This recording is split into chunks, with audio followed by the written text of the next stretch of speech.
అందరం చిన్న ప్రేయర్ చేసుకుని छोटी सी प्रार्थना करेंगे। ప్రియ ప్రేమించిన మా ప్రియ పడ్డ తండ్రి మీకు స్తోత్రం వేసాను. ఈ ఆదివారం తండ్రి మేమందరం కలిసి కూడి ప్రభు ఎన్నో కొంత సమయం తండ్రి ప్రార్థించడానికి నీ సన్నిధిలో గడపడానికి తండ్రి మీరు మాకు ఇచ్చిన భాగ్యాన్ని బట్టి నీకే స్తోత్రం వేసాను. ఈరోజు తండ్రి విశ్రాంతి దినాన తండ్రి మేమందరం కలిసి ప్రభు నేను స్తుతించడానికి మాకు ఇచ్చిన ఈ సమయాన్ని బట్టి నీకే స్తోత్రం వేసాను. ఈ టైంలో తండ్రి కొన్ని సమయం తండ్రి అయ్యా నీ వాక్యాన్ని తండ్రి వివరించుండగా తండ్రి నేనైతే తండ్రి ఎందుకు పనికిరాను అంటాను. అయ్యా నాలో మీరుండండి అయ్యా, నా మాటలు ఎక్కడ కాదు కానీ నీ మాటలు తండ్రి ఇక్కడున్న వారికి తండ్రి ఏ విధంగా చెప్పాలో మీరు నా జ్ఞానాన్ని దయచేయండి సార్.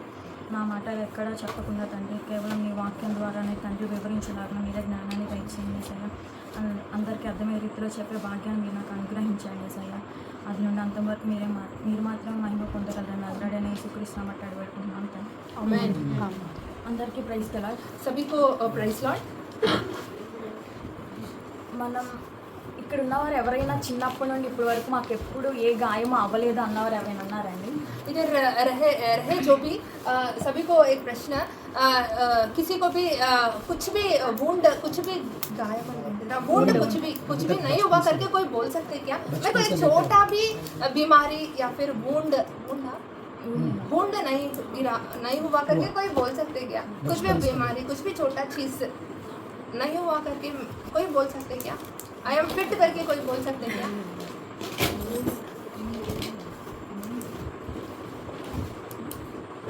లేరు కదండి. ఖచ్చితంగా చిన్నపిల్లలు చిన్నప్పటి నుండి మనం చూసుకుంటున్నట్టయితే చిన్నపిల్లలు పడుకున్నప్పుడు బెడ్ మీద నుండి దొల్లు కింద పడిపోవడం, లేదా సైకిల్స్ నేర్చుకుంటున్నప్పుడు కింద పడిపోతారు. అప్పుడే బాగా సైకిల్ వస్తున్నట్టు.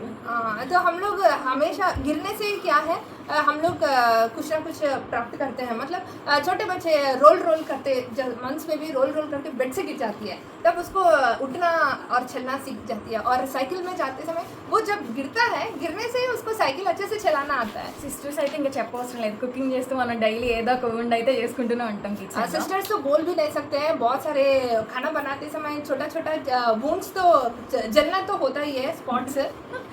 అలాగే మనం చూసినట్టయితే కొంతమందికి మేజర్ యాక్సిడెంట్స్ అవుతాయి అనమాట. వాళ్ళు ఏంటంటే పైకి అంటే బాగానే కనిపించవచ్చు, బట్ ఇంటర్నల్గా వూండ్ అవుతూ ఉంటుంది.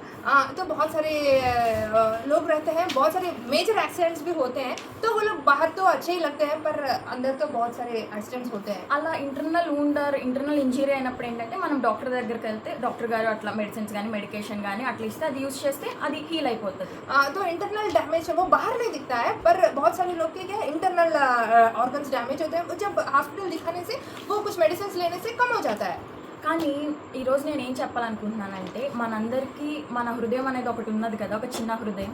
అది ఒక్కగానొక సమయంలో ప్రతి ఒక్కరి లైఫ్లో ఏదో ఒక టైంలో అదొక సమయంలో గాయపడి ఉంటుంది. तो हमारे मैं क्या बोलना चाहती हूँ, हमारे सभी मनुष्य में एक हृदय करके एक चीज़ रहता है। वो हृदय को कभी ना कभी चोट लगा होगा। కానీ ఆ లోపల తగిలిన హృదయానికి తగిలిన గాయాన్ని ఎవ్వరూ మానపలేరు, ఒక్క యేసయ్య మాత్రమే. हृदय को लगा हुआ घाय वुंड कोई भी हील नहीं कर सकता है, पर यीशु मसीह परमेश्वर के बजाय और कोई भी हील नहीं कर सकता है। మనం పరిశుద్ధ గ్రంథంలో చూసినట్లయితే हम अगर परिशुद्ध होली बुक में देखने से 147వ కీర్తన 3వ వచనం, Psalms 147 third verse. Psalms 147 third verse. Psalms 147 third verse. గుండె చెదరిన వారిని ఆయన బాగు చేయువాడు, వారి గాయములు కట్టువాడు. हिंदी में पढ़ेंगे 147:3। वह खेदित मन वालों को चंगा करता है और उनके शोक पर मरहम पट्टी बांधता है। ఇక్కడ మనం చూసినట్టయితే గుండె చెదిరిన వారిని ఆయన బాగు చేయువాడు, వారి గాయములు కట్టువాడు. ఇక్కడ వాక్యం ఏమని సెలవిస్తుందంటే సమ్ టైమ్స్ మన హృదయం చెదిరిపోయి ఉండొచ్చు, గాయపరచబడి ఉండొచ్చు, కానీ ఇక్కడ వాక్యం ఏం సెలవిస్తుందంటే నీ హృదయం ఒకవేళ చెదిరిపోయి ఉన్నప్పటికీ బాగు చేస్తాను, నీ గాయములు కడతాను అని వాక్యం సెలవిస్తుంది అనమాట. इधर यहाँ पर वचन प्रभु ये वचन में हमको यह समझा रहे हैं, अगर हम लोग कभी ना कभी ब्रोकन हार्टेड होने से प्रभु बोलते हैं मैं वो ब्रोकन हार्ट को, वो वुंड्स को मैं बाइंड करूँगा, मैं उसको हील करूँगा करके, मैं आई विल हील यू करके हम यह वचन प्रभु हमारे लिए बोल रहे हैं। ఇది ఒక కన్స్ట్రక్టివ్ సెంటెన్స్ అనమాట. ఇక్కడ ఏమని ఉందంటే నేను మిమ్మల్ని కడతాను అని ఉంది. ఏసై మాత్రం మనం తిరిగి కట్టగలరు. సాతాన్ అయితే మనల్ని ఏసై కన్స్ట్రక్ట్ చేయగలరు, సాతాన్ మనల్ని డిస్ట్రక్టివ్ చేసేయగలడు అనమాట. यहाँ पर ये कंस्ट्रक्टिव सेंटेंस है क्योंकि यहाँ पर बोला जा रहा है प्रभु यहाँ कंस्ट्रक्ट कर रहे हैं वुंड को हील कर रहे हैं पर ఈరోజు నేను బైబిల్లో ఎవరైతే కొంతమంది హృదయాలు గాయపరచబడి ఉండి వాళ్ళు ఏం చేశారో మనం కూడా కొన్ని విషయాలు తెలుసుకున్నాం. मैं बाइबल में बहुत सारे विश्वासी क्या उनके हृदय में जो गाय पहुंचा है उनके बारे में वो लोगों के बारे में हम देखेंगे. రూతు గ్రంథము Ruth book of Ruth first chapter first chapter 19 to 21. 19 to 21.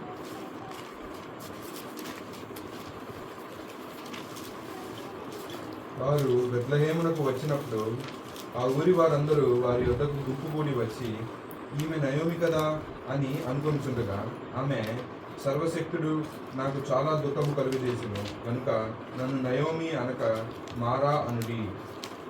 నేను సమృద్ధి గల దాననే వెళ్ళి తిని యెహోవా నన్ను రిక్తురాలినిగా తిరిగి రాజేసిను. మీరు నన్ను నయోమి అని పిలువనేలా? యెహోవా నా మీద విరుద్ధముగా సాక్ష్యం పలికెను, సర్వశక్తుడు నన్ను బాధపరచును అని వారితో చెప్పెను. ఇక్కడ మనం చూసినట్లయితే నయోమి इधर हम देखने से एक व्यक्ति है నయోమి మనం చూసినట్లయితే వాళ్ళు బెత్లెహేమ్ నుండి మోయాబ్కి వెళ్తున్నారని ఇక్కడ వాక్యంలో సెలవిస్తుంది. इधर वचन में हम देखने से नयोमी कहाँ से जा रहे हैं? बेथलेहेम से मोयाब के प्रदेश को जा रहे हैं. తను బెత్లెహేమ్ నుండి మోయాబ్కి వెళ్ళేటప్పుడు తను ఆశీర్వాదకరంగా దీవెనకరంగానే అంటే తన హస్బెండ్తో తన ఇద్దరు కుమారులతో వెళ్ళిందనమాట. तब वह जाने से पहले तो वो उसके हस्बैंड से और उनके बच्चे से मिलकर वो जा रही थी. అక్కడైతే చాలా పెద్ద లాస్ జరిగిందనమాట. తన ఇద్దరు కుమారులను కోల్పోయింది, తన హస్బెండ్ని కూడా కోల్పోయింది. उधर तो बहुत लॉस हो गया था उसको. क्या है उसके हस्बैंड चले गए और उसके बच्चे भी नहीं हैं. కానీ ఆ టైంలో తన అన్నవారు ఆ మోయాబ్లో ఎవరు లేరు. वो मोयाब के जाते समय उसके पास उसके बिलोंगिंग्स मतलब उसके हस्बैंड नहीं है, उसके बच्चे नहीं हैं. కానీ తను తిరిగి మళ్ళీ మోయాబు నుండి బెత్లెహేమ్కి వచ్చేటప్పుడు తను నయోమి అండ్ తన కోడలు రూత్ మాత్రం ఇద్దరు తిరిగి వచ్చారనమాట. जब वो बेथलेहेम जा रही थी बस नयोमी और उसके साथ रूथ दोनों ही हैं और कोई भी नहीं है.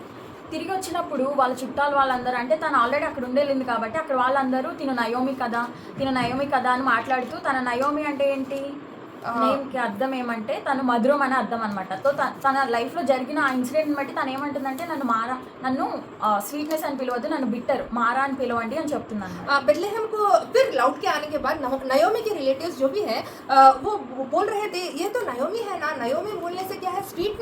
स्वीटनेस नहीं पर जो बीते हुए दिनों में उनके साथ क्या गुजरा है उससे वह बोल रही है मुझे नयोमी करके मत बुलाओ, मुझे मारा करके बुलाओ. मारा बोलने से बिटर.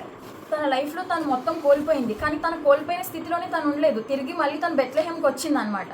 वो सब कुछ निकल गया है उसको पर वो उधर ही नहीं थी. उसको और दूसरे प्लेस को वो चेंज करी थी. తను మళ్ళీ తిరిగి బెత్లెహేమ్కి వచ్చినప్పుడు మనిషి చూడ్డానికైతే బాగుంది, బట్ తనకి గాయం జరిగింది ఇంటర్నల్గా, తన హార్ట్కి జరిగింది. అది ఎవరు తీర్చలేనిది, ఎవరు పూడ్చలేనిది. ఎందుకంటే తన కుమారుని కోల్పోయింది, తన భర్తను కోల్పోయింది. అది మనుషులతో చెప్పుకుంటే అది తీరేది కాదు కదా. नयोमी और हम इधर रूथ को देखने से वो बाहर से अपीयरेंस से तो ठीक ही है पर उसके हृदय को घाय हुआ है. उसके हृदय को बहुत सा कोई भी वो वुंड को हील नहीं करने जैसा वो वुंड बन गया है. उसके हृदय को बहुत घाय हुआ है.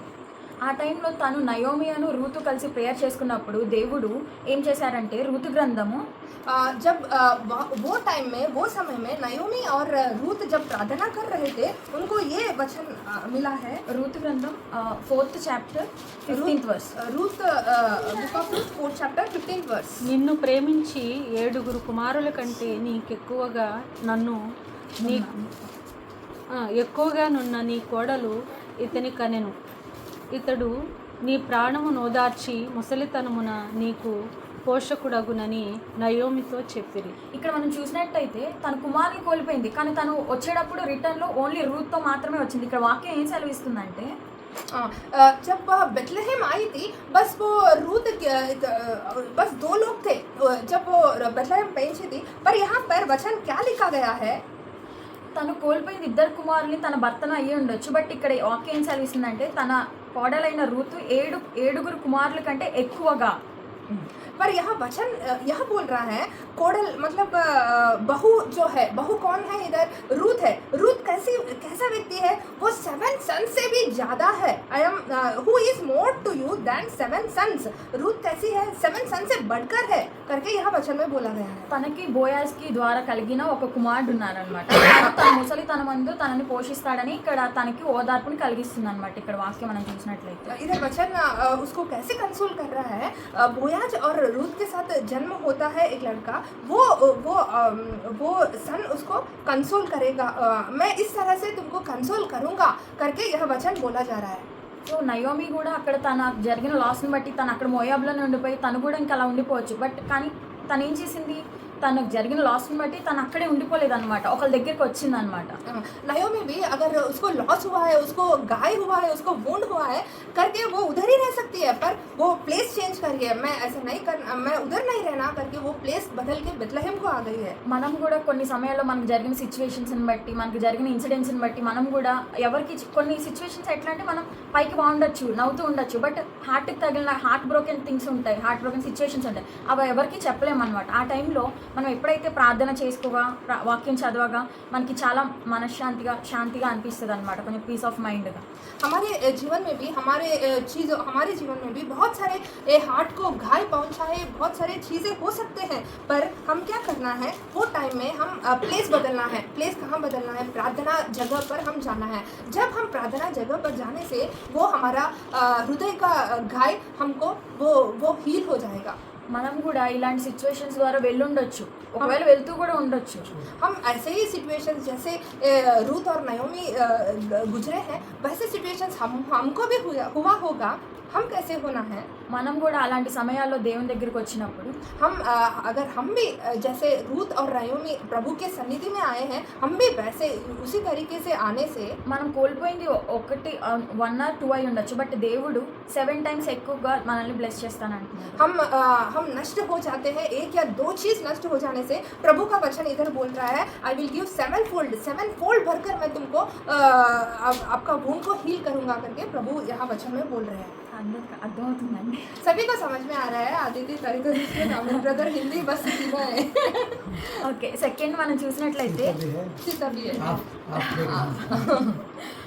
First Samuel first Samuel first देखेंगे। Chapter 6 and 7th verses. First Samuel book of first Samuel 6th and 7th verse. First chapter 6 and 7 verse.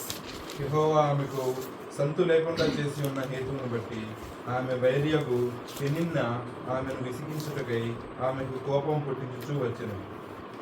Elkanah ఆమెకు ఏటేటా ఆ రీతిగా చేయుచునుండగా అన్న యెహోవా మందిరమునకు పోవునప్పుడెల్లా అది ఆమెకు కోపం పుట్టించును కనుక ఆమె భోజనం చేయక ఏడ్చుచూ వచ్చెను. ఇక్కడ మనం చూసినట్లయితే అందరికి తెలుసు కదండి, హన్నాకి ఎవరు లేరు? इधर हम वचन में देखने से सभी को मालूम है ये वचन। हन्ना कौन है? हन्ना को क्या कमी है?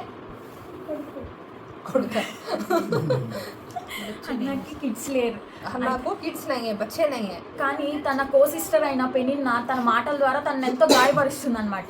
तन రెండో భార్య అయిన పెనిన్నా पेनिना क्या कर रही है? सेकंड को सिस्टर रहती है ना पेनिना, वो बहुत गाय पहुंचा रही है हन्ना के जीवन में, हृदय को। हन्ना को तुमको बच्चे नहीं है बोलकर बहुत गाय पहुंचा रही है बातों से। తన మాటల ద్వారా గాయపరుస్తుంది. అక్కడ హన్నా తన అనే మాటల ద్వారా గాయపరచబడుతుంది. అయినా కానీ వాళ్ళు ఏటేటా వాళ్ళు దేవాలయానికి, మందిరానికి వెళ్ళే ఆచారం ఉందన్నమాట. కానీ అలాంటి ఆ బాధాకరమైన సమయంలో కూడా తను వెళ్ళి తన మందిరానికి వెళ్ళడానికి ఇష్టపడింది. हाँ, तो हन्ना क्या है? उनका बहुत घायल पहुंचा रही है पेनिना, पर उनको आनवाती है, उनको कस्टम्स क्या है? ईयरली वो क्या करते हैं? मंदिर को जाके भली करते हैं वो, पर वो नहीं बोली है प्रभु मेरे को क्या दिया करके, वो नहीं भूल के, वो नहीं उसको भूल के वो क्रम को फॉलो कर रही है, पूरा कर रही है। అక్కడ మనం చూసినట్లయితే హన్నా కూడా ఇలా అనుకొని ఉండొచ్చు కదా, పెనిన్నా తనేమి దేవునిలో లేదు, విశ్వాసంలో లేదు, కానీ తనకి కిడ్స్ ఉన్నారు, నాకు కిడ్స్ లేరు, కానీ అయినా కానీ నేను దేవుని దగ్గరికి ఎందుకు వెళ్ళాలని తను కూడా ఫీల్ అయి ఉండొచ్చు. ఎందుకంటే తనకి లోపల హృదయానికి గాయం అవుతుంది. हन्ना भी ऐसे भी सोच सकती है, पेनिना तो विश्वास नहीं कर रही है प्रभु के ऊपर, पर उसको बच्चे हैं, पर मैं प्रभु के ऊपर इतना विश्वास करती हूँ, पर मेरे को बच्चे नहीं है, मैं क्यों चाहूँ प्रभु की सन्निधि को करके, वो ऐसे सोच सकती है ना। తనకి జరిగిన గాయాన్ని బట్టి తను అంటున్న మాటను బట్టి తను బాధపడుతూ కూడా తను అక్కడే వాళ్ళ ఇంట్లోనే ఉండిపోలేదు, తను దేవాలయానికి వెళ్ళడానికి ఇష్టపడింది. इसको बहुत गाय हो रहा है, बहुत वुंड पहुंचा रही है, बहुत बातों से वो गुजर रही है, पर वो वही प्लेस में नहीं है, वो प्लेस बदली है, मंदिर को गई है. హన్నా అనుకున్నారు, నేను మనుషుల ముందు ఏడవడం కంటే నాకు కలిగిన గాయాన్ని బట్టి నాకు కలిగిన బాధను బట్టి దేవుని యొద్దకు వెళ్ళి దేవుని దగ్గర ఏడ్చి మొరపెడితే దేవుడు నా బాధని నాకున్న బాధని తొలగిస్తారని తను అనుకుంది కాబట్టి తన దేవాలయానికి వెళ్ళింది అనమాట. अन्ना सोच रही है इधर, मगर मैं मनुष्य जो गाय बातों से गाय पहुंचाते हैं, अगर मैं उधर ही रहने से मेरा गाय और ज़्यादा बढ़ेगा, अगर मैं प्रभु की सन्निधि में जाके मैं अपने आप को वो गाय को मैं जब प्रभु को बताऊंगी, गाँव को बताऊंगी, तो वो दर्द मेरे से निकल जाएगा. ఇక్కడ మనం చూసినట్లయితే 10th వర్స్లో చూస్తే 10 and 11లో చూస్తే इधर 10th और 11th वर्ष में हम देखने से బహు దుఃఖాక్రాంతురాలై వచ్చి యెహోవా సన్నిధిని ప్రార్థన చేయుచు బహుగా ఏడ్చుచు సైన్యములకు అధిపతి యెహోవా, నీ సేవకురాలనైన నాకు కలిగి ఉన్న శ్రమను చూచి నీ సేవకురాలైన నన్ను మరొక జ్ఞాపకము చేసుకుని నీ సేవకురాలనైనా నాకు మగపిల్లను దయచేసిన ఎడల వాని తల మీదకి క్షౌరపు కత్తి ఎన్నటికీ రానియక వాడు బ్రతుకు దినములన్నిటను నేను వానిని యెహోవా వగు నీకు అప్పగింతునని మొక్కుబడి చేసుకొనెను. ఇక్కడ మనం చూసినట్లయితే తను దేవుని సన్నిధికి వెళ్ళి తన బాధనంతటిని దేవుని ఎదుట కనపరిచింది అనమాట. అప్పుడు తను ఏమంటుందంటే, తను ప్రార్థన ఏం చేస్తుంది, నాకు కనుక ఒక బేబీ బాయ్ని ఇస్తే తిరిగి మళ్ళీ ఏసైకే ఇచ్చేస్తానని తను ప్రేయర్ చేస్తున్నారు అనమాట. इधर हम देखने से इधर वचन में हन्ना बहुत बहुत डीपली डिस्ट्रेस्ड हो गई थी, बहुत रो रही थी, ऐसा व्यक्त कर रही थी कि बिटरली रो रही थी और यह प्रार्थना कर रही थी कि अगर प्रभु मेरे को एक बच्चा आप देने से प्रभु मैं आपकी सन्निधि में दे दूंगी करके यह प्रार्थना कर रही थी. మనందరికీ తెలుసు కదండి, తన అంత మాటల ద్వారా హట్ అయినప్పటికీ తనకి దేవుడు ఎంత గొప్ప కార్యం చేశాడు. తనకి ఒక గొప్ప ప్రవక్త అయిన సమూయేలుని యేసయ్య గిఫ్ట్గా ఇచ్చారనమాట. తనని సమూయేలుని ఇచ్చి బ్లెస్ చేశారు. हमको पता है कैसे हन्ना के जीवन गुजर रही थी, वो बहुत घाव पहुंचा रहे हैं लोग, पर पेनिना बहुत घाव पहुंचा रही है, पर वो क्या कर रही है वो पर हम देखे हैं उसके जीवन में, हम उसके जीवन में देखे हैं प्रभु उसको क्या किए हैं. समूएल प्राप्त हुआ है उसको. समूएल मतलब समूएल कैसा एक बहुत बड़ा प्रवक्ता बना उठा है उसके जीवन में. ఇక్కడ మనం చూసినట్లయితే హన్నా వెళ్ళి తనకు కలిగిన బాధను బట్టి అక్కడే ఉండిపోకుండా దేవుని ఎదుట మొరపెట్టడం వల్ల తనను కూడా యేసయ్య బ్లెస్ చేశారనమాట. इधर हम देखने से हन्ना क्या करी है, उधर ही जहाँ पर वो उसको चोट पहुँचाया है उधर ही वो प्लेस में नहीं रही थी, पर वो प्लेस बदली है. प्लेस बदल के प्रभु के मंदिर सन्निधि में जाके वो जब रोई थी उसका समस्या बदल गया है उसका. సో దీన్ని బట్టి ఏమంటే మనం ఎప్పుడైతే so no one can compensate our lost or pain, only God can do that when we trust in him. कोई भी हमारे चोट को, कोई भी हमारे घाव को कुछ भी नहीं कर सकता है, हील नहीं कर सकता है, पर ओनली वन गॉड वो जीसस क्राइस्ट, बस वही एक हमारे सब चोट को హీల్ कर सकते हैं. ఇప్పుడు థర్డ్ వన్ మనం చూసినట్లయితే యోబు గారు అందరికీ తెలుసు కదండి మీ అందరికీ. थर्ड पर्सन हम देखने से योग करके हम सब जानते हैं ना. యోబు గ్రంథము మనం ఫస్ట్ చాప్టర్లో చూసినట్లయితే యోబు అంటే తను చాలా దీవెనకరంగా ఒక బ్లెస్డ్ స్టేజ్లో ఉన్నారు. విత్ కిడ్స్, ప్రాపర్టీస్, ఎవ్రీథింగ్ తనకి లేదంటూ లేదనమాట. योग के जीवन में हम देखने से योग के जीवन में सब कुछ है, सब कुछ वेल्थ है, सब कुछ फैमिली लाइफ है और बच्चे हैं, सब कुछ वेल्थ और सब कुछ बहुत कुछ है. కానీ మనందరం చూసినట్లయితే ఒక్కగానొక దినంన తను మొత్తం సర్వం కోల్పోయారు. అంటే కిడ్స్ని, వెల్త్ని, హ్యాపీనెస్ని, ఈవెన్ తన హెల్త్, తనకు కలిగిన దేహానికి కూడా తను గాయపరచబడ్డాడు. అంటే ఇంటర్నల్గానే కాదు, ఎక్స్టర్నల్గా కూడా తను wound అయ్యారు. पर एक दिन हुआ है जब जॉब को सब कुछ चले गया है, उसका हेल्थ चले गया है और उसका सब कुछ मतलब उसका वेल्थ चले गया और उसका फैमिली सब कुछ एक ही दिन में पूरा गुजर गया। तब क्या हुआ? కానీ ఆ టైంలో కూడా యోబు గారు ఏసైని బ్లేమ్ చేయట్లేదు. पर वो उतना भयंकर टाइम में भी जॉब क्या कर रहा है? प्रभु को निंदा ब्लेम नहीं कर रहा है। కానీ యోబు గారి భార్య అయితే ఇంకెందుకు నువ్వు విశ్వాసంలో ఉన్నావు, ఇంకా దేవుని విడిచిపెట్టేసి అలా చెప్తున్నారు. కానీ యోబు గారు మాత్రం తను కూడా అప్పుడు నిజంగానే విశ్వాసం కోల్పోయింది. అవును నాకేముంది, పిల్లలు లేరు, ఆస్తి లేదు, ఈవెన్ నాకు హెల్త్ కూడా లేదు, ఏం లేదని చెప్పి తను కూడా అవిశ్వాసంగా మాట్లాడి ఉండొచ్చు, కానీ అలా మాట్లాడలేదు. योग के जीवन में क्या हुआ है? उसकी वाइफ भी बोलती है, डांटती है, क्यों और विश्वास रखी हो तुम, और क्या बचा है तुम्हारे जीवन में? तुम्हारे सब कुछ गुजर गया है, वेल्थ चले गया है, हेल्थ चले गया, सब कुछ चले गया, और क्या विश्वास रख रहे हो करके वो भी बोलने से पर क्या जो प्रभु को ब्लेम किया है? पर ऐसे उतना वुंड होने से भी, उतना गाँव पहुँचाने से भी वो प्रभु को ब्लेम नहीं किया है। కానీ అలాంటి సిచ్యువేషన్లో కూడా యోబు గారు తను ఎక్స్టర్నల్గా ఇంటర్నల్గా ఉండైనప్పటికీ కూడా దేవుని విడిచిపెట్టకుండా దేవుని యొద్ద మొరపెడుతూ ప్రార్థన చేస్తూ ఉన్నారనమాట. योग क्या किया है? उसको एक्सटर्नल से वुंड हुआ है, इंटरनल से वुंड हुआ है, सब तरीका से उसको वुंड होने से भी प्रभु वो क्या किया है? प्रभु के सन्निधि में बैठ के प्रार्थना कर रहा था।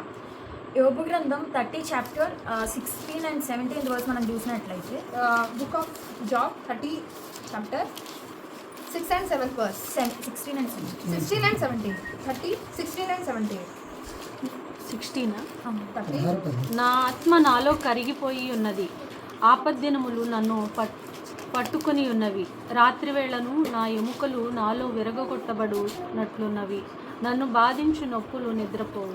ఇక్కడ మనం చూసినట్లయితే తను ఎంత బాధ అనుభవిస్తున్నారు అనేది ఇక్కడ మనం చూడగలుగుతున్నాం అనమాట. वो कितना दुख में गुजर रहा है, ये वचन हमको पता चलता है।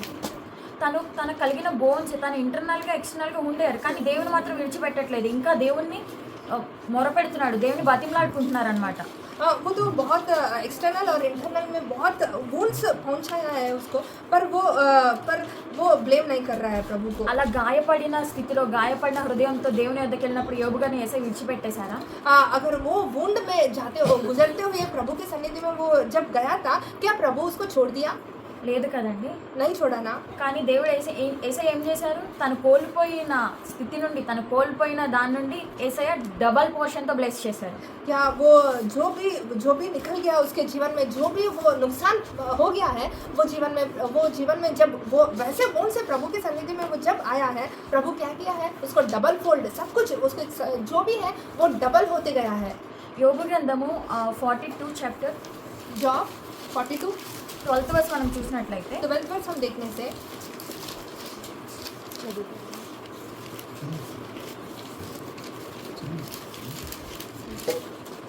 यहोवा ने अय्यूब के बाद के दिनों में उसके पहले के दिनों से अधिक आशीष दी और उसके 14,000 भेड़ बकरियां, 6,000 ऊँट, 1,000 जोड़ी बैल और 1,000 गधियां हो गई। ఇక్కడ మనం చూసినట్లయితే తను ఫస్ట్ చాప్టర్ మనం చూసిన దానికంటే రెట్టింపు లైక్ డబల్ పోర్షన్తో బ్లెస్ చేశారనమాట. इधर हम वचन देखने से फर्स्ट चैप्टर में कैसे ब्लेस किए हैं प्रभु, उससे बढ़कर उसके डबल पोर्शन हम इधर देख सकते हैं। తను ఫస్ట్ చాప్టర్ అంటే తను ఒకగానొక స్టేజ్లో హీ వాజ్ హార్ట్ బ్రోకెన్. एक चीज में वो तो बहुत हार्ट ब्रोक हो गया उसको। కానీ అలాంటి సమయంలో కూడా తను దేవుని విడిచిపెట్టకుండా దేవుని మీద మాత్రమే తన విశ్వాసాన్ని, నమ్మకాన్ని ఉంచారు. पर वो समय में भी जॉब क्या किया है? विश्वास को नहीं छोड़ा है, विश्वास के ऊपर स्थिर रहा है। అందుకని యేసయ్య తనని డబల్ పోర్షన్తో బ్లెస్ చేశారు. इसीलिए जॉब को प्रभु ने डबल ब्लेसिंग से ब्लेस किया है। అలాగే మనందరికీ తెలుసు కదండి, కీర్తనలు ఎవరు రాశారు? చాలా మంది రాశారు. हमको पता है साम्स कौन लिखा है? बहुत सारे लोग लिखे हैं। ఎస్, డేవిడ్ लिखा है। మనం దావీదు గారిని చూసినట్లయితే దావీదు గారు కూడా తరమబడ్డాడు. తన సొంత మామగారి చేత తను తరమబడ్డారు, తన కొడుకు చేత తను కూడా ఈ వాజ్ కంప్లీట్లీ హార్ట్ బ్రోకెన్. మనం కొన్ని సామెతలు చూసినట్లయితే తను ఏడుపుతో, బాధతో, తన హృదయంలో తగిలిన గాయాన్ని బట్టి చాలా కీర్తనలు రాశారు. तो हम डेविड के वचन से, डेविड के चैप्टर से हम बहुत देख सकते हैं, वो तो बहुत चेस किया गया है, बहुत लोगों से, शत्रु से भी वो चेस किया गया है, वो बहुत बहुत हार्ट ब्रोकन होकर बहुत सारे चैप्टर्स लिखा है। అప్పుడు మనం ఒక కీర్తనలో చూసినట్లయితే సామ్స్ 34 हम एक चैप्टर देखने से साम्स 34 18th వర్స్లో మనం చూసినట్లయితే 18th నలిగిన హృదయం గలవారికి యెహోవా ఆసనుడు, నలిగిన మనసు గలవారిని ఆయన రక్షించును. ఇక్కడ వాక్యం ఏం సెలవిస్తుందంటే इधर वाक्य बता रहा है ఎవరైతే హార్ట్ బ్రోకెన్ అయి ఉన్నారో जो कोई हार्ट ब्रोकन है వారికి యేసయ్య నియర్గా ఉన్నాను అని చెప్తున్నారు. उनके लिए प्रभु बहुत समीप है, नियर है करके प्रभु यहाँ बोल रहे हैं। ఎవరైతే హార్ట్స్ క్రష్ చేయబడ్డాయో किसके हार्ट्स क्रश किया गया में है, వాళ్ళని యేసయ్య సేవ్ చేస్తాను అని చెప్తున్నారు. उनको प्रभु मैं रक्षा करूंगा करके प्रभु बोल रहे हैं। మనం కూడా సమ్ టైమ్స్ మన హార్ట్ క్రష్ అయిపోయి ఇన్సిడెంట్స్ జరగవచ్చు, మన హార్ట్ క్రష్ అయిపోయిన సిచ్యువేషన్ జరుగుండొచ్చు. हमारे जीवन में भी बहुत सारे हार्ट क्रश की चीजें हो सकते हैं, हुए हैं, तो हम జరుగుతూ ఉండొచ్చు కూడా మన లైఫ్ हमारे जीवन में और भी होते होंगे, మనం అలాంటి हो भी रहा होगा। మనం అలాంటి టైంలో మనకి కలిగిన గాయాన్ని బట్టి మనం నలిగిపోతూ మనకి మనంగా ఉండి ఇంకా బాధపడే కంటే हमारे क्रश हुए सिचुएशंस को लेकर हम लोग ही क्रश होते रहने से और बढ़कर हम क्या करना है, మనల్ని బాగు చేసి కడతానన్న యేసయ్య దగ్గరకు వస్తే యేసయ్య మనల్ని కూడా కడతాడు. तो हम लोग क्या करना है वो समय में हमको जो हील करने प्रभु के पास हम आने से हील करने प्रभु हमको सहायता करते हैं। నేను ఇంక ఇద్దరిని చూపించి క్లోజ్ చేస్తాను. मैं और दो व्यक्ति को दिखा के क्लोज करना चाहती हूँ।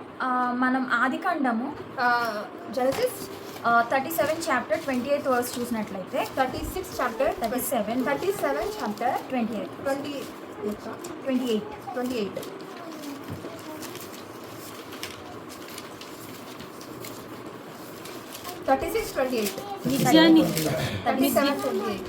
మిద్యానీయులైన వర్తకులు ఆ మీదగా వెళ్ళుచుండగా వారు ఆ గుంటలో నుండి యేసేపును పైకి తీసి ఆ ఇస్మాయేలీయులకు 20 తులముల వెండికి అతన్ని అమ్మివేసిరి. ఇక్కడ మనం చూసినట్లయితే యోసేపు అందరికీ తెలుసు కదండి, జోసెఫ్.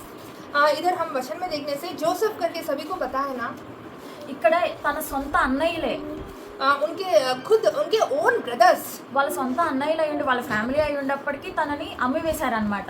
उसको बेचा गया है, उसको स्लेव जैसे बेचा गया है, उनके ओन ब्रदर्स उसको स्लेव जैसे बेचा गया है। అది ఎంత హృదయానికి గాయం అండి. वो कितना भयंकर, कितना दर्द पहुंचाने वाला चीज है। అది ఇంటర్నల్ గానే కాదు, ఎక్స్టర్నల్ గా కూడా తనని తన్నేసి బావిలో పడేసి తనని వేరే వాళ్ళకి అప్పగించేశారు, అమ్మివేశారు అన్నమాట. वो कितना भयंकर, कितना दर्द चीज है। वो एक्सटर्नली नहीं, इंटरनली भी उसको मार के एक पिट में गिरा के और दूसरों से खरीद के लेने जैसे गया है। ఆ టైంలో కూడా జోసెఫ్ ఆ టైంలో తన హార్ట్ బ్రోకెన్ అయిపోయిన సిచ్యువేషన్లో కూడా యేసయ్యని విడిచిపెట్టకుండా తను అంత కలిగిన బాధలో కూడా యేసయ్యని విడిచిపెట్టకుండా ప్రార్థన చేస్తూ మొరపెడుతూ యేసయ్య మీద మాత్రమే తన నమ్మకాన్ని ఉంచారనమాట. वो दर्द पहुंचाते समय बेबी जोसेफ ने क्या किया, एक्सटर्नली और इंटरनली उसको इतना दर्द होने से भी वो प्रार्थना में रहा था। తనని అమ్మివేసినప్పుడు తనని ఐగుప్తుకు తీసుకెళ్లారు. उसको भेजा गया है ఐగుప్తు में उसको लेके गया। ఇక్కడ మనం 39th చాప్టర్ 2nd వర్స్ లో చూసినట్లయితే इधर हम 39 chapter 39 2nd verse second verse देखने से यूसुफ अपने मिस्री स्वामी के घर में रहता था और यहोवा उसके संग था, इसीलिए वह भाग्यवान पुरुष हो गया। ఇక్కడ మనం చూసినట్లయితే యోసేపును అమ్మేసినప్పటికీ తను ఐగుప్తులోకి వెళ్ళాక యేసయ్య తనని బ్లెస్ చేసి ఒక ఇంటి మొత్తానికి తనని ఒక అధిపతిగా చేశారనమాట. इधर हम देखने से जोसेफ के जीवन में जोसेफ वो बेचा गया है, स्लेव जैसे बेचा गया है, पर वो इधर क्या हुआ है, पर इधर इजिप्ट में उसका परिस्थिति कैसे बदल गया है। वो उसके हाउस सक्सेसफुल मैन बनते गया और वो घर पूरे में हेड ऑफ द मैन बन गया है।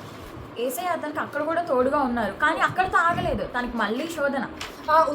उधर भी प्रभु उसके साथ है, पर उसको उधर भी टेम्पटेशन आ गया है। అక్కడ తనకి జరిగిన గాయాన్ని బట్టి తననైతే ఏకంగా జైల్లోనే పెట్టేశారు. उधर उसको इधर भी दर्द आ गया है, उसको कैसे बोलने से उधर भी दर्द आ गया, उसको फिर से जेल में लेके गया। ఆ టైంలో జోసెఫ్కి ప్రేయర్ చేసుకోవడానికి వాళ్ళ డాడీ లేరు, వాళ్ళ ఫ్యామిలీ లేరు, తను కంప్లీట్ వేరే దేశానికే వెళ్ళిపోయాడు. उधर उसके साथ प्रेयर करने के लिए उसके साथ कोई नहीं है, उसके पापा नहीं है, उसके भाई नहीं है और कोई नहीं है, वो पूरा अलग देश को चले गया। అసలు తనకు జరిగిన సిచ్యువేషన్ బట్టి అసలు ఇంకా దేవుని కూడా కంప్లీట్గా వదిలేయచ్చు. ఎందుకంటే తనని వేసే ఒక సిచ్యువేషన్లో బ్లెస్ చేశారు, మళ్ళీ సడన్గా తనకు అక్కడ జరిగిన హార్ట్ బ్రోకెన్ సిచ్యువేషన్ బట్టి ఏకంగా ప్రిజన్కి వచ్చేసారు. उधर जोसेफ के जीवन में क्या हुआ है, वो प्रभु को ही छोड़ सकता है क्योंकि वो कैसे स्लेव से आ गया है, फिर इधर हेड ऑफ द हाउस बन गया है, पर फिर से क्या हुआ, फिर से प्रिजन चले गया. కానీ యోసేఫ్ గారు అయితే అక్కడ తను ఏసైని వదిలిపెట్టలేదు. తను అక్కడున్న జైల్లో కూడా తను ప్రార్థన చేస్తూ ఇతరులకు సువార్త చెప్తూ వారిని కూడా మార్చాలని ప్రయత్నం చేశారు. पर जोसेफ ने क्या किया, प्रिजन जाने के बाद भी प्रभु को नहीं छोड़ा, प्रिजन में भी वो प्रेयर करते रहा और प्रिजन में जो प्रिजनर्स रहते हैं उनको भी प्रभु का वचन बोलने लगा. ఆ టైంలో ఏం జరిగిందంటే 39th చాప్టర్ 21 వర్స్లో చూసినట్లయితే इधर हम 39 चैप्टर 21 वर्स में हम उसके बाद क्या हुआ है, पर यहोवा यूसुफ के संग संग रहा और उस पर करुणा की और बंदीगृह के दारोगा के अनुग्रह की दृष्टि उस पर हुई. इसीलिए बंदीगृह के दारोगा ने उन सब बंदियों को जो कारागार में रहते थे यूसुफ के हाथ में सौंप दिया और जो जो काम वे वहाँ करते थे वह उसी की आज्ञा से होता था. అక్కడ తను ప్రేయర్ చేసుకొని దేవుని మీద ఆధారపడ్డాడు కాబట్టి చెరసాల అధిపతికి తన ఎడల కనికరం కలిగేలా ఏసై చేశారనమాట. उधर वहाँ प्रिजन में भी वह प्रेयर कर रहा था, इसीलिए उसके जीवन में क्या हुआ, वो प्रिजन हेड रहता है ना, वो भी उसके साथ दया फेवर में आ गया है. సో మనం ఒక జెనసిస్ అదే ఆదికాండం 41వ అధ్యాయం 38 నుండి 41 వర్స్ వరకు చూసినట్లయితే अगर हम आदि कांड जेनेसिस 41 38 to 41 38 to 41 अगर देखने से, అతడు తన సేవకులను చూచి ఇతని వలె దేవుని ఆత్మగల మనుష్యుని కనుగొనగలమా అని అనెను. మరియు ఫరో, దేవుడు ఇదంతయు నీకు తెలియపరచెను గనుక నీ వలె వివేక జ్ఞానములు గలవారెవరునూ లేరు. నీవు నా ఇంటికి అధికారివై ఉండవలెను. నా ప్రజలందరూ నీకు విధేయులై ఉందురు. సింహాసన విషయములో మాత్రము నేను నీకంటే పైవాడనై ఉందునని యోసేపుతో చెప్పెను. ఇక్కడ మనం చూసినట్లయితే తను ప్రిజన్ నుండి తను ఒక స్లేవ్ ఒక బానిసగా ఉన్నప్పటికీ కొంత సమయం తను బాధపడవచ్చు, తన హృదయం గాయపడిపోయింది. కానీ ఆ టైంలో దేవుని వద్దకు వెళ్ళినప్పుడు ఏసై ఏం చేశారు, తనని డైరెక్ట్ ఫరో ప్యాలెస్కి తీసుకెళ్ళిపోయారు అనమాట. इधर जोसेफ कहा था प्रिजन में था और प्रिजन में कैसे पहुंचा, स्लेव जैसे पहुंचा, पर वो प्रार्थना कर रहा था. प्रार्थना करने से वो फिर कहाँ पहुंचा, डायरेक्ट वो फरो के घर पहुंचा. नेक्स्ट प्लेस कहाँ है, उसका प्लेस फरो का बिल्डिंग ప్యాలెస్. ఆ ప్యాలెస్లో కూడా ఇప్పుడు మన ప్రజెంట్ ఆ టైంలో ఫరో అంటే ఈజ్ ది హెడ్ ఆఫ్ అంటే ఆ దేశానికి తనే అధిపతి. ఇంకా फरो बोलने से कौन है, वो देश का अधिकारी है, prime minister of the place. కానీ అలాంటి అధిపతి ఏమంటారంటే ఇలాంటి మనుషులు ఇలాంటి సేవకులు మన ఇంకా ఎవరైనా కనుగొనగలమా, దేవుని యందు భయభక్తులు కలిగిన వ్యక్తి ఇతను కాకుండా అని అంటున్నారు అనమాట. फरो बोलता है, इधर फरो उतना बड़ा व्यक्ति जोसेफ के बारे में बोलता है, ऐसा व्यक्ति को हम और कहीं देख सकते क्या, इतना विश्वास करे प्रभु का बिलीवर और कोई है क्या करके इधर डायरेक्ट फरो जोसेफ के बारे में बोलता है. సో తను మొత్తం అంటే ఫరో అంత పెద్ద అధికారి ఉండి కూడా ఒక బానిస నుండి తను ఫరో ప్యాలెస్కి తీసుకెళ్ళిన ఏసైని నమ్ముకున్న ఈ జోసెఫ్కి అలాంటి अधिकाराన్ని ఇచ్చారనమాట. फरो को कैसे अधिकार मिला है, वो जैसे वो उसको वो स्लेव जैसे बना, स्लेव से जैसे बन के वो पैलेस गया और पैलेस में वो बहुत अधिकारी बन गया. సో ఇక్కడ మనం చూసినట్లయితే ఒక టైంలో జోసెఫ్ హార్ట్ బ్రోకెన్ है. अगर हम इधर देखने से जोसेफ के जीवन में वो बहुत हृदय को बहुत दर्द पहुंचाए चीज़ बहुत सारे हैं. కానీ లాస్ట్కి ఏసై ఏం చేశారు, తనని అధికారులతో నిలబెట్టే స్టేజ్కి తీసుకెళ్లారు. पर यीशु प्रभु उसके जीवन में क्या किया है, उसको कहाँ तक उठाया है बोलने से उसको अधिकारी मतलब ऑफिसर्स के साथ उसको बिठाया गया है. మనం వాక్యం సెలవిస్తుంది కదా, మనం సామ్స్ ఫస్ట్లో చదువుకున్నట్టు हम लोग वचन में बताया गया है साम्स फर्स्ट चैप्टर. అక్కడ మనం చూసిన మనం ఫస్ట్లో చదువుకున్న వర్డ్స్ని మనల్ని ఒకవేళ మనం విరిగిపోయిన స్థితిలో ఉన్నప్పటికీ మనల్ని తిరిగి కట్టి బాగు చేయవాడు ఆయన. हम लोग एक वचन देखे हैं ना साम्स में, हम लोग अगर हम हार्ट ब्रोकन हो गए हो या हमको कुछ भी हो गए हो तो हील करने वाले प्रभु हमारे प्रभु है. లాస్ట్లో ఇంకొక నుంచి నేను క్లోజ్ చేస్తానండి. और एक व्यक्ति को मैं दिखा के मैं क्लोज करना चाहती हूँ. Book of John 11th chapter 40 to 44 verses. మనం చదివినట్లయితే 40 to 44 वर्सेस हम पढ़ने से నేను చెప్పేస్తాను. ఇక్కడ ఏంటంటే మనందరికి తెలుసు కదండి, మార్తా, మరియా అండ్ వాళ్ళ తమ్ముడు అయిన లాజర్ ఉన్నారనమాట. మార్తా అండ్ इधर हम देखने से वचन में मार्ता, मरिया और उसका भाई लाजर है. వారిద్దరికి ఉన్న ఒకే ఒక్క బ్రదర్ లాజర్. और उसके एक ओनली वन ब्रदर है, वो है लाजर. వాళ్ళు వాళ్ళ బ్రదర్ని కోల్పోయారు. वो लोग क्या हुआ उनके साथ, उसके ब्रदर, वो ओनली वन ब्रदर वो निकल गया, गुजर गया. వాళ్ళకి కలిగిన ప్రియమైన తమ్ముడు ఇంకా వాళ్ళకి ఉన్న ఏకైక తమ్ముడు చనిపోయాడు. ఇంకా उनका एक भाई है, वो बहुत प्यारा भाई है, वो मर गया. ఆ టైంలో మనం చూసినట్లయితే మార్తా మరియా వాళ్ళు యేసయ్య ఆ ప్రదేశానికి వచ్చినప్పుడు अगर हम उधर देखने से मरिया और मार्ता जब यीशु प्रभु उसके गांव को आए थे, వాళ్ళు యేసయ్య మీరు ఇక్కడ ఉండుంటే మా తమ్ముడు చనిపోయి ఉండేవాడు కాదేమో అని అంటారు. वो लोग क्या बोले थे, अगर प्रभु यीशु अगर हम आप हमारे साथ रहने से मेरा भाई नहीं मरता था ना करके प्रश्न करते थे. ఆ టైంలో వాళ్ళకి కూడా అది ఒక హార్ట్ బ్రోకెన్ సిచ్యువేషన్. उनको भी बहुत हार्ट ब्रोकन सिचुएशन ही था. అది వారు కోల్పోయారు. అది ఎవరు కాంపెన్సేట్ చేయలేరు. वो निकल गया, वो मर गया, वो दर्द को कोई व्यक्ति भी हील नहीं कर सकता. కానీ వాళ్ళు ఎప్పుడైతే యేసయ్య దగ్గర మొరపెట్టుకున్నారో पर वो दोनों जब प्रभु के सामने रिक्वेस्ट कर रहे थे, వాళ్ళ తమ్ముడిని యేసయ్య మళ్ళీ లేపారు. उनके ब्रदर को प्रभु फिर से उठाया है. వారు కలిగిన గాయాన్ని యేసయ్య బాగు చేశారు. उनको जो दर्द हुआ है, गुजरा है, हार्ट ब्रोक हुआ है, वो फिर से हील हो गया. వాళ్ళు ఎప్పుడైతే యేసయ్య దగ్గర ఏడ్చి మొరపెట్టారో వాళ్ళకి కలిగిన బాధ నుండి, వారికి కలిగిన హృదయ గాయం నుండి యేసయ్య వారికి ఆనందాన్ని, సంతోషాన్ని కలుగజేశారు. जब वो लोग, वो माता और मरिया क्या किया है प्रभु की सन्निधि में, जब रो रहे थे, जब प्रार्थना कर रहे थे प्रभु के सामने, प्रभु ने क्या किया, उनका दर्द को हील किया है और उनको और लाजर को उठाया है. సో నేను ఇంతమందిని చూపించాను కదండి. నేను మీకు ఏం చెప్పాలనుకుంటున్నానంటే, मैं इतने सारे व्यक्ति को मैं आपके सामने दिखाई हूँ. मैं क्या बोलना चाहती हूँ, మనకి ఏదైనా గాయం కానీ, మనకి లోపల ఏదైనా ఇంజరీ అయినప్పుడు మనం ఎప్పుడైతే డాక్టర్ దగ్గరికి వెళ్తామో, अगर हमारे हृदय में भी जो भी चोट या जो भी दर्द पहुंचा है, तो हम डॉक्टर के पास जाते हैं. వాళ్ళు మెడికేషన్ ఇచ్చి మన సిచ్యువేషన్ బట్టి మెడిసిన్స్ రాస్తారు. पर डॉक्टर तो हमारे सिचुएशन को देख के मेडिसिन लिखते हैं और हम खाते हैं. అది మనం యూజ్ చేస్తేనే మనం కంప్లీట్గా హీల్ అవుతాం. अगर हम वो यूज़ करने से ही हमको कंप्लीट हील होता है. మనం ఎప్పుడైతే డాక్టర్ దగ్గరికి వెళ్తామో అప్పుడే హీల్ అవుతుంది. అంతేగాని నేను ఇక్కడే ఉంటాను, నాకు తగ్గాలంటే అవ్వదు కదండి. अगर हम सोचते हैं डॉक्टर के पास नहीं जाने से मैं इधर ही रहूँगा करके बोलने से हमको हील होगा क्या? అలాగే మనకు కలిగిన హృదయ గాయాలు, మనకి ఎప్పుడైనా హృదయానికి గాయం కలిగినప్పుడు నేను ఇలాగే ఉంటాను, ఈ సిచ్యువేషన్లోనే ఉంటాను, మనుషులకు చెప్తానంటే అవ్వదు.